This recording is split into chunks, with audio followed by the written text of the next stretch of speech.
We have one more question from the floor before we say aloha. Former State Senator Malama Soloman.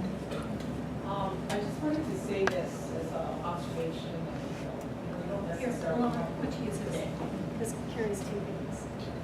I just want to state this as an observation from actual experience. I mean, you don't have to respond, but I felt as a political leader that when we have these real controversial issues facing the state of Hawaii, especially when the neighbor islands get into conflict with a position from Oahu, I felt that I would get a much fairer overview of the situation from my local papers, like for the Tribune-Herald in West Hawaii, as opposed to the Advertiser. So I'm just wondering, because so much of the news is political news, because that's how it's generated. And I'm just curious to know, how is this going to all balance out in the future for us? Because, and number one, we're neighbor islands, not outer islands, because you said that, okay? So right then and there, that kind of tells us, how you folks are feeling about the neighbor islands. And, I do understand the situation about selling newspapers and advertising, and, and I agree, that is a critical part of any kind of business management decisions. But I'm just really curious to know, how is the media going to balance that out? Because we have these very controversial issues. For example, the Keobo Aquifer, which is huge for West Hawaii. And we're battling it out with a lot of the environmental groups that are coming from East Hawaii that feel like, maybe that's not important, but to West Hawaii, it's extremely important. And then you go to the Advertiser and you get a whole different take. Because the Advertiser is being pressured by the major landowners that are headquartered on Oahu.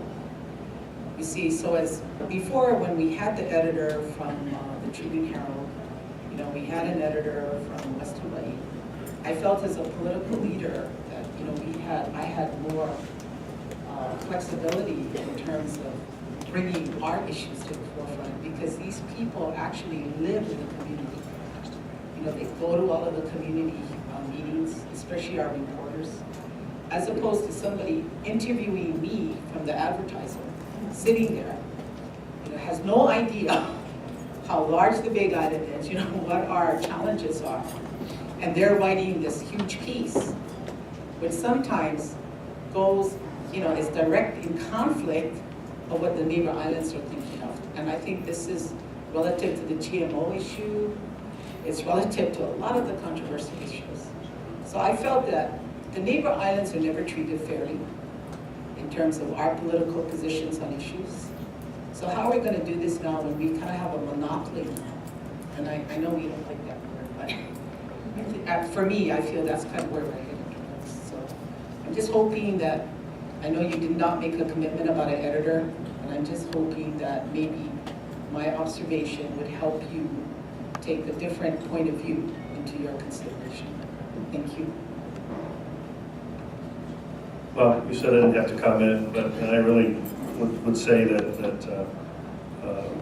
I hear you, and we will take a serious look at whether we can afford another editor. Right off the top of my head, I think it makes sense, to be honest with you. That's what I kind of said early on. But so we'll take a look at it, and I can assure you that, and I'm not dismissing your perception, but I can assure you that I know our reporters back on Oahu who would be 100% certain that they're doing the best that they can and being objective as they can, and not trying to do in any way be biased in some way. I'm not saying it doesn't happen. I'm just saying it doesn't happen, but I tell you that it's a pretty good group of people, and they take their job pretty seriously. So.